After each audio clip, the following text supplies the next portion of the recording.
If you ask someone who they think is the best chess player of all time, only 3 names are going to come up.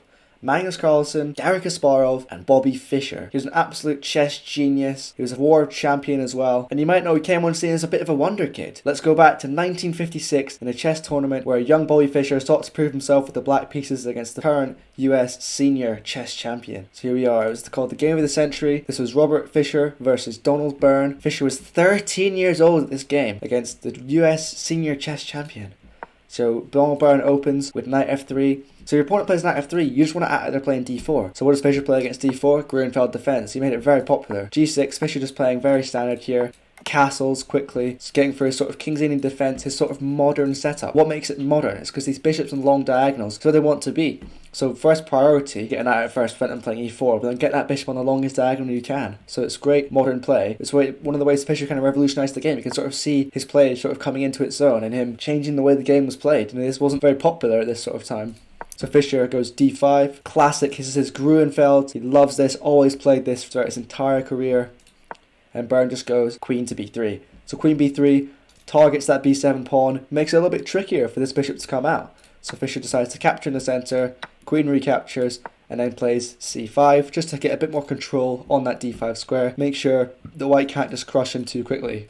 So we go, and an e5 by Byrne. I think it's a bit of a greedy move, honestly. I think he's going for too much, trying to grab the centre before he's even ready. It's like trying to go outside before he's tied his shoes. You know, it's not gonna happen. It's not gonna go too well. So Fischer just gets a knight into the game. He thinks that's a bit of an overextension. I think I can counterplay that. So then rook d1 played. Wants to put some more pressure in the centre from Byrne. Then Fischer just goes knight b6. So you think, no, it attacks the queen. No, it doesn't attack the queen. The idea was to get this knight to a more active square and also to control d5 again. But it has the bonus of hitting the queen. So queen moves out of the way.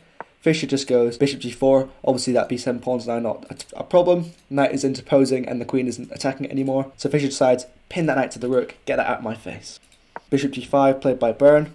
As you can see, a bit of a swing from the bar there. I mean, even just from a practical standpoint, he's got that bishop out and he thinks, gonna move it again. I mean, your light bishop's not moved, you're not castled, this rook's not in the game. Shouldn't be moving pieces twice in the opening. So knight a4 played by Fischer. And you think, what on earth is going on here? That knight can be captured.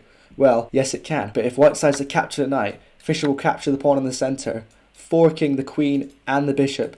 And this is a way to sort of sacrifice the exchange. So it'll take here, Fischer will be able to pin this bishop, and there's a big attack to raise you on the king. But what happened in the game is similar, so I won't go into it too much. So in the game, Byrne just decided to move his queen back to a3. Didn't want to get into those tactical complications. Obviously, queen was attacked, had to move it. Fischer decides to capture on c3. So at first glance, one might think this move only helps white create a stronger pawn centre. However, Fischer's plan is quite the opposite. By eliminating knight on c3, it becomes possible to sacrifice the exchange for a knight e4 and smash white's centre, while the king remains trapped in the centre.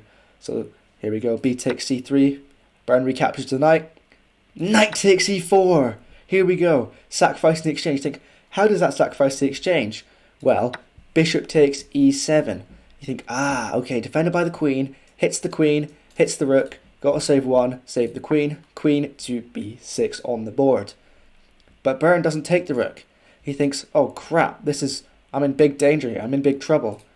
Decides to go bishop to c4, trying to put some more pressure on white, and doesn't rush to capture this rook, because he thinks if he takes there, it's too risky. So Fischer decides to capture on c3, attacking the rook. Again, this knight is getting sacrificed. Again, he just wants to give this knight away. He's saying, please take my knight. Bishop c5 played by Byrne. He thinks, danger levels. I'm going to hit your queen if you're going to hit my rook. You're going to have to move your queen here, Fischer. Fischer goes rook to e1 check. Obviously, check coming in quick. Bishop's got to go back, but bishop can't go back. You bring that back. I can just grab that sucker and you're screwed. Byrne has to play king to f1. Couldn't obviously block, so had to move. Now he can't castle. And then queen is still hanging. Fischer plays bishop e6.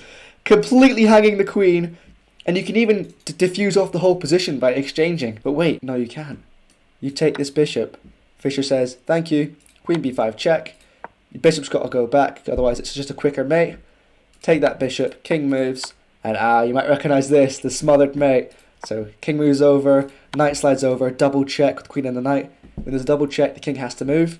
So king moves back, queen to f1, rook has to take, and you've got this beautiful knight e2 checkmate, king smothered by his own pieces. In the game, what was played was, in the game Byrne took the queen, Fischer recaptured the bishop with check, quickly grabs back his piece, king g1 played, knight e2 check, The windmill begins. So check, check, check. Now attacking the rook, but doesn't want to pick that up too early. King g1 recaptures the bishop. Now attacking the queen. So he thinks, you're going to take my king with this bishop. I'm going to take it back. Now it hits the queen. Knight is defended. Queen moves. Boom. Rook to a4. Now everything's defended apart from this pawn. Byrne thinks, okay, I'll grab that. But now he has this nice move, taking the rook, because obviously the queen and the rook were under attack. So has to move the queen, takes the rook, and then Byrne plays h3. He thinks, God, gotta get some breathing room on this back rank. If this knight or rook lands here, I'm screwed. Maybe I can try and rotate my king, get my rook in the game. So rook takes a2, Fischer takes another pawn for his troubles. King moves, and then Fischer just gobbles the pawn, because that was hanging. Rook e1 played. Byrne thinks, God, I'm getting crushed by a 13-year-old boy. Let me just exchange it. Hopefully I can beat this kid in an endgame. So Fischer's like, alright, give it your best shot. Queen f8, obviously had to block the mate threat. Knight takes e1. Byrne recaptures the rook, completing the trade. And then Fischer just plays bishop d5. This cuts off the queen from the defense of the king and puts pressure on that weak g2 pawn. So Byrne thinks, God, got to get my knight back in the game. Wasn't doing much in the back of the board. Fischer just goes knight e4. Puts further pressure on this pawn, obviously blocking the bishop. So then queen b8 played, trying to maybe capture some of these pawns. Fischer plays the classy move, pawn to b5. Now you might have noticed, every single piece and pawn in the black camp is defended. So it's beautiful. Yeah, you up a queen, but it can't do anything. What's it going to do? Sacrifice itself for a bishop? No. You're just going to lose that in game too. Byrne just goes h4, thinking maybe I can crack open this king like a little egg. Fischer goes, nope. h4, h5, classical play. Just blocking that in. Stopping that, nipping that in the bud, if you will. So knight e5 played by Byrne. Again, desperately trying to get some counterplay on these pawns.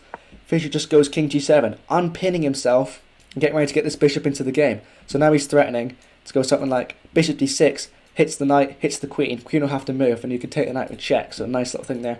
King g1, Byrne parries that threat. So if you did this, you'd just be able to move the queen to somewhere like e1, and then now it wouldn't come with check because the knight wouldn't be pinned. Bishop c5 check played. And then king f1, but you can see Byrne's king is getting shepherded over to the corner of the board. Nothing he can do. Knight g3, as you can see, all these squares are cut off. He's entangled in Fischer's mating net. But with the minor pieces, it's not as easy as it might seem because you don't have a queen to sort of do the heavy lifting for you. So there we go. Bishop b4 check. Again, I've highlighted all the squares that cuts off. Bishop b3 check. Knight to e2 check. King side's over again. As you can see, Fischer had all these squares cut off, and all he had to do was rotate the knight in. All these squares are cut off. King's moved back. Rook c2 is checkmate on the back rank. This beautiful checkmate. All the minor pieces in beautiful harmony. Cutting off all the key squares. And that's checkmate. What a beautiful game. Beautiful sacrifice. And this really put Fischer on the map. You know, he was seen as a sort of 13-year-old wonder kid after this game. It was on the cover of all the chess magazines. Now, he didn't win this tournament, but this game really got himself some recognition. And then obviously, Fischer, you might know, future world chess champion. But had an unfortunate end to his career, which I might cover in future episodes. So hopefully you guys enjoyed that one. If you want to watch more, there's a video here that YouTube thinks you're going to enjoy. And if you really enjoyed that much, I think you should also subscribe, because I'm at 99 subscribers right now, trying to hit 100. If you want to see more content like this, hit the like button, hit the subscribe button, and I hope to see you guys in the next one.